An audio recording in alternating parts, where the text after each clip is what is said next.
নমস্কাৰ। আজি এটা নতুন ৰেচিপি লৈ আপোনালোকৰ মাজলৈ আহিছোঁ। আজি আমি ৰেচিপিটো বনাম চিকেন দম বিৰিয়ানী।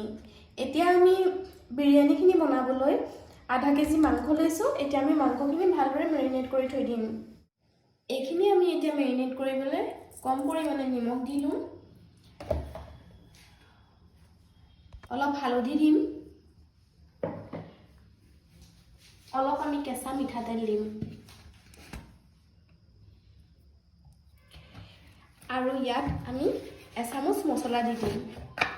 মছলা যিহেতু মই সকলো মছলা মিক্স কৰি থৈছিলোঁ, সেয়েহে ইয়াৰ এচামুচ দিলেই হ'ব। এতিয়া অকণমান আমি পুৰবি দৈ লৈছোঁ, দৈখিনি আমি ইয়াত দি দিম। দৈখিনি দি এতিয়া ভালদৰে মই এইখিনি সানি ল'ম।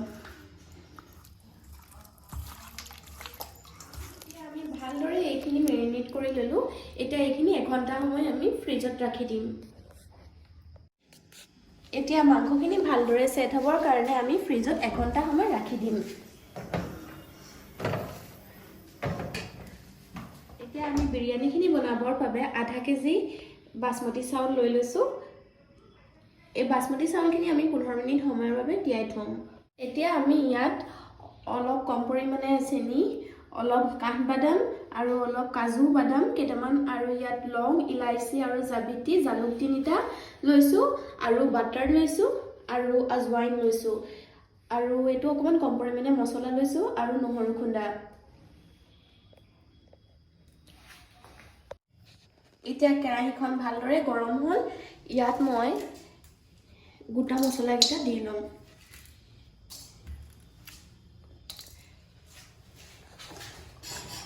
গোটা মছলাকেইটা অলপ ভালদৰে এনেকৈ ভাজি ল'ম।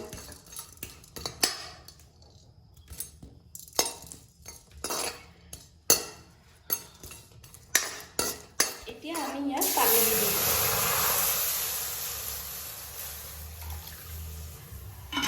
এতিয়া পানীখিনি ইয়াত দি দিলোঁ। পানীখিনি দিয়াৰ লগে লগে আমি যোনখিনি চাউল আমি তিয়াই থৈছিলোঁ, সেই চাউলখিনি ইয়াত দি দিম।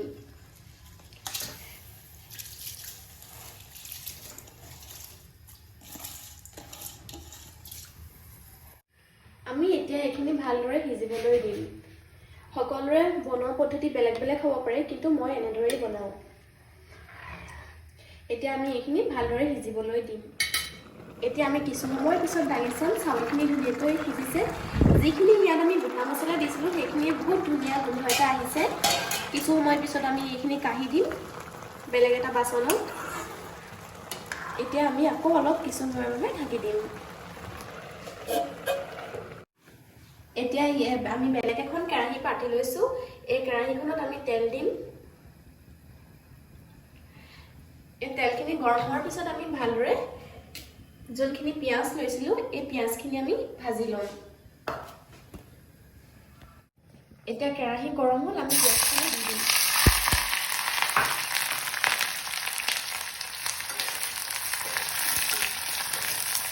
এতিয়া পিঁয়াজখিনি আমি ভালদৰে ভাজি ল'ম। এইপিনে আমি চাউলখিনি ভালদৰে সিজিছে, এইখিনি আমি নমাই ল'ম। পিঁয়াজখিনি আমি গল্ডেন ব্ৰাউন হোৱালৈকে আমি ভাজি ল'ম। এতিয়া চাউলখিনি কেৰাহীৰ পৰা নমাই দিয়াৰ পিছত দেখিছেনে ৰাইজ, কি ধুনীয়াকৈ এটা এটা হৈছে চাউলখিনি। এতিয়া আমি এইখিনি অলপ সময়ৰ কাৰণে ঠাণ্ডা হ'বলৈ থৈ দিম। এতিয়া দেখিছে পিঁয়াজখিনি ধুনীয়াকৈ গল্ডেন ব্ৰাউন হৈছে। এতিয়া আমি এইখিনি তেলৰ পৰা কাঢ়ি ল'ম।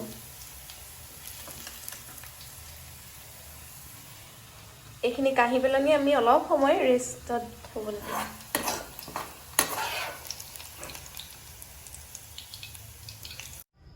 এতিয়া পিঁয়াজখিনি ভাজি আমি ভালদৰে থৈ ল'লোঁ। এতিয়া আমি যেনেদৰে পিঁয়াজখিনি ভাজিছিলোঁ, তেনেদৰে কাজু আৰু কাঠবাদামকেইটা ভাজি ল'ম।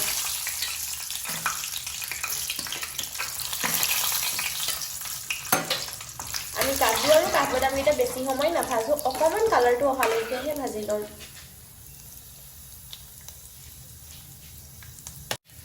এতিয়া কাজু আৰু কাঠবাদামকেইটা ধুনীয়াকৈ কালাৰ আহিলে, এইখিনি আমি এতিয়া নমাই ল'ম।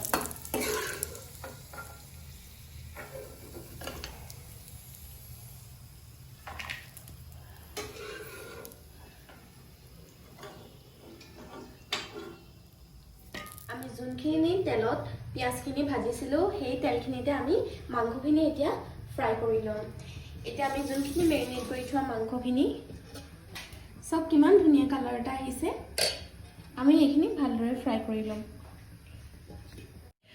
আমি দুটা আলু লৈছো দুটা আলু ভালদৰে কাটি লৈছো এইকেইটাখৰ আমি ফ্ৰাই কৰি ল'ম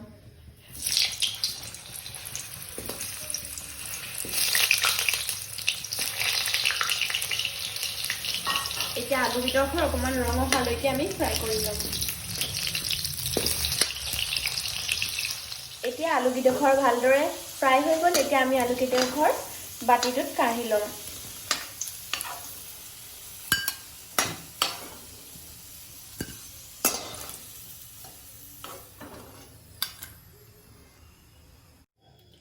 এতিয়া কেৰাহীটো গৰমে হৈ আছে আমি ইয়াত নহৰু যোনখিনি খুন্দি থৈছিলোঁ সেইখিনি দিছোঁ আৰু যিকেইটা আমি আজৱাইন লৈছিলোঁ সেইকেইটাও আমি ইয়াত দি দিছোঁ এইকেইটা আমি অকণমান ফ্ৰাই কৰি ল'ম এইকেইটা এটা ধুনীয়াকৈ ফ্ৰাই হৈ গৈছে আমি এতিয়া যোনখিনি মেৰিনেট কৰি থৈছিলোঁ মাংস এই মাংসখিনি আমি কেৰাহীত দি দিম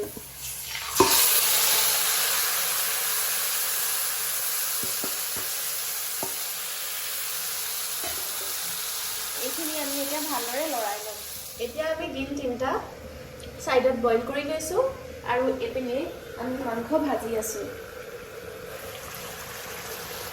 মাংসখিনি সঁচাকৈ বৰ ধুনীয়া কালাৰ আহিছে এইখিনি আমি অকণমান লৰাই ল'ম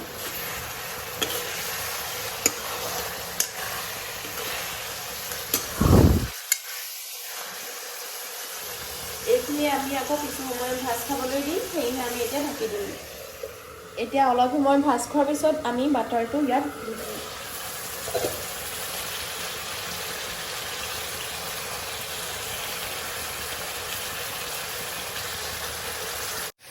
এতিয়া আমি ফ্ৰাই কৰি থোৱা আলু কেইডোখৰ মাংসত দি দিম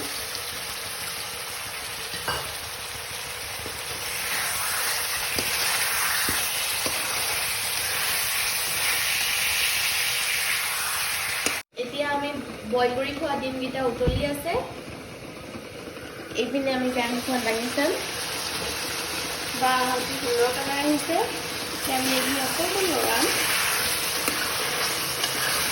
এতিয়া আমি ইয়াত এইটো দেখিছে বিৰিয়ানী মছলা আমি ইয়াত অলপ কম পৰিমাণে বিৰিয়ানী মছলা দিম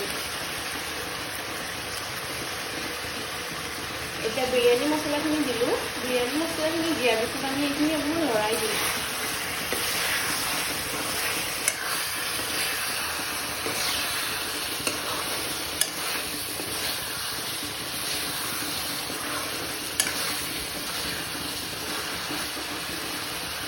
এতিয়া আমি এইখিনি ঢাকি দিম আৰু গেছৰ স্লিমটো আমি কম কৰি দিম এতিয়া কিছু সময়ৰ পিছত আমি দাঙি চাম বা সুন্দৰ কালাৰ আহিছে এতিয়া আমি ডিমকেইটা ডিম আমি বইল কৰি থৈছিলোঁ তাৰ বাকলি গুচাই ল'লোঁ সেই ডিমকেইটা আমি মাংসত দি দিম এইখিনি লৰাই ল'ম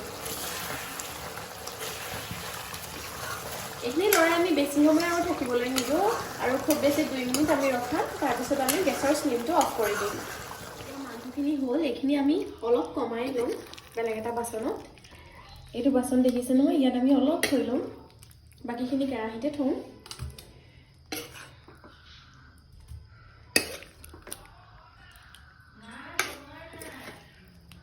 এইখিনি আমি এতিয়া থৈ দিছোঁ ইয়াত এইখিনি মাংস আমি ইয়াত থৈছোঁ ইয়াৰ ওপৰত আমি যোনখিনি চাউল ইয়াত থৈ দিছিলোঁ ইয়াত দি দিম কম কম পৰিমাণে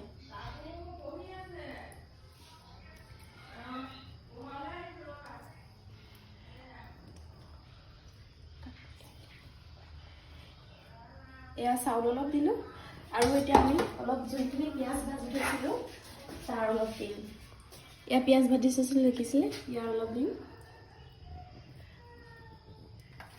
কাজু দুটামান দিম তেনেকৈ আমি এনেকৈ আকৌ মাংস দিম আকৌ চাউল